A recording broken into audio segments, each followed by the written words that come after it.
చూసుకుంటే ఫస్ట్ నుండి కూడా టీడీపీ లీడింగ్లో ఉంది, గెలుపు అవకాశాలు కూడా చాలా కనిపిస్తున్నాయి. సో ఎట్లా అనిపిస్తుంది మరి మీకు? యాక్చువల్గా ఒక్క వర్డ్ చెప్పాలంటే ఓవర్వెల్మింగ్ విక్టరీ అండి. యాక్చువల్గా అది అసలు మాటల్లో చెప్పలేనంత ఆనందంగా ఉంది. కానీ బస్తీ సీట్లు అనుకున్నాం కానీ ఇంత ల్యాండ్ స్లైడ్ విక్టరీ అని అనుకోలేదు. యాక్చువల్గా it's really God gave the right candidate అనిపిస్తుంది. మొన్న రీసెంట్గా కూడా మినిస్టర్ రోజా గారు కూడా అసలు డిపాజిట్లే రావు, గెలవరు, వయసు అయిపోయింది అది అని చెప్పేసి నానా మాటలు చెప్పడం జరిగింది. సో ఇప్పుడు అలాంటి వాళ్ళకే మెజారిటీ రాని పరిస్థితి. సో ఎట్లా చూస్తారంట? అది అందరికీ తెలుసండి. వాళ్ళు ఫస్ట్ నుంచి గత 5 ఏళ్ల నుంచి చూస్తున్నారు కదా ఆవిడ ఏం మాట్లాడుతుందో. నిజమే ఉందో ఆమె మాట్లాడిన దాంట్లో. మళ్ళీ దాన్ని పట్టుకొని మెజారిటీ రాదంటే ఎవరు నమ్ముతారు జనాలు? సో గత 5 సంవత్సరాలుగా సో మీకు ఎట్లా అనిపించింది మరి జగన్ పాలన ఎట్లా అనిపిస్తుంది? ఫైనల్గా మీరు కోరుకున్నట్టు మార్పు వచ్చేది. సో ఎట్లా అనిపిస్తుంది మీకు? 5 సంవత్సరాలు చూస్తే ఫస్ట్ నుంచి మేము ఎప్పుడు పాలిటిక్స్లో లేవండి. కానీ ఈసారి మేము కూడా గ్రౌండ్ లెవెల్లోకి వెళ్ళి డోర్ టు డోర్ క్యాంపెయినింగ్ చేసాం. ఎందుకంటే ఎవరు వచ్చినా కూడా ఇక్కడ మేము ఉన్న ప్రాబ్లం లేదు. కాకపోతే అక్కడ రాష్ట్ర ప్రజలు, రాష్ట్ర పరిస్థితి, రాష్ట్ర అధోగతి పాలవుతున్న చూసి ఒక రెస్పెక్ట్ లేదు, ఒక గౌరవం లేదు రాష్ట్రం అంటే. ఆ స్టేజ్కి చేరుకుంది. దాన్ని చూడలేక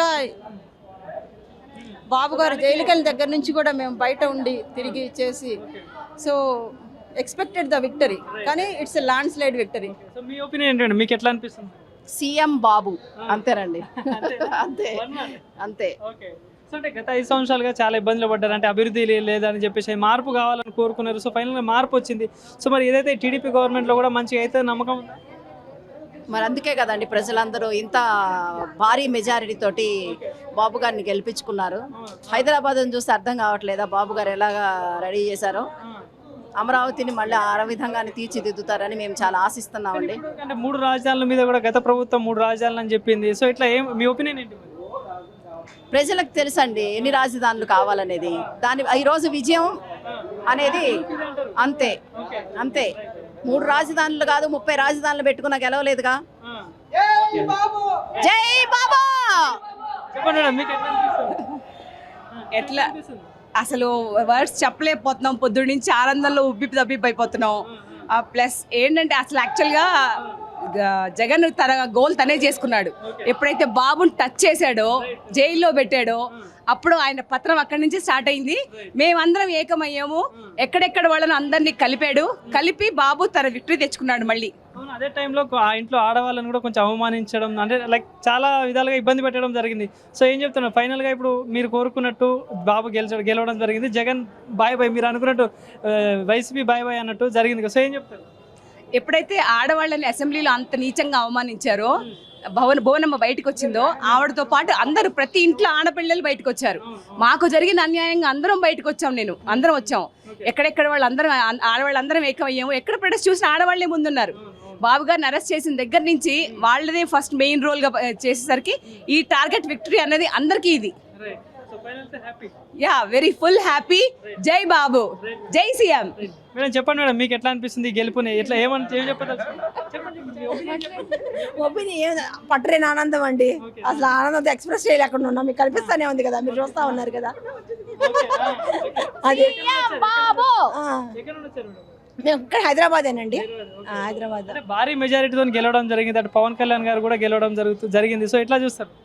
అంటే యాక్చువల్గా ఊహించిన విక్టరీ కానీ ఇంత భారీగా ఉంటుంది అనుకోలేదు. కాకపోతే అది ఇంకా అంతే.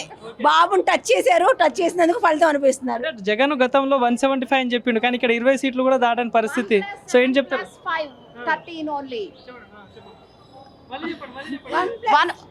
జగన్ 175 సీట్స్ అన్నాడు. ఆయన అనుకున్నట్టుగానే 1 + 7 + 5 13 సీట్స్ వస్తాయి. అంతే. అది కూడా లేవు. 1 + 7 + 5 - 2. అంతే. నా ఒపీనియన్ ఇప్పుడు మీరు అనుకున్నట్టు టీడీపీ గవర్నమెంట్ అంటే రాబోతుంది, గెలిచింది కూడా. అటు జగన్ ఏమో 175, టీడీపీకి అసలు డిపాజిట్లు కూడా రావని చెప్పి గతంలో అటు టీడీపీ అంటే వైసీపీ నాయకులు కానీ మంత్రులు కానీ. సో ఇప్పుడు ఏం చెప్పదలుచుకున్నారు వాళ్ళకి? నేనేం చెప్పదలుచుకోలేదు. పోయినసారి గొడ్డలు నమ్ముకున్నాను, కోడి కత్తిని నమ్ముకున్నాను, గెలిచాను. ఈసారి గులకరాయితో పడేశారు. అంతే.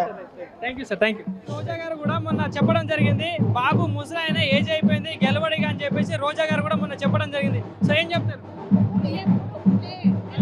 ఒకటండి, ఇప్పుడు ఎంతో మంది ఎన్నో చెప్తుంటారు. అంటారు, అవన్నీ అవుతాయి అండి, కాలం నిర్ణయిస్తుంది. ఇవాళ 4వ తారీఖు ఏంటండి, మంగళవారం, ఇవాళ హనుమాన్ జయంతి, అదే హనుమంతుడిది ఇష్టమైన రోజు. అందుకని జై బాబు, జై జై బాబు.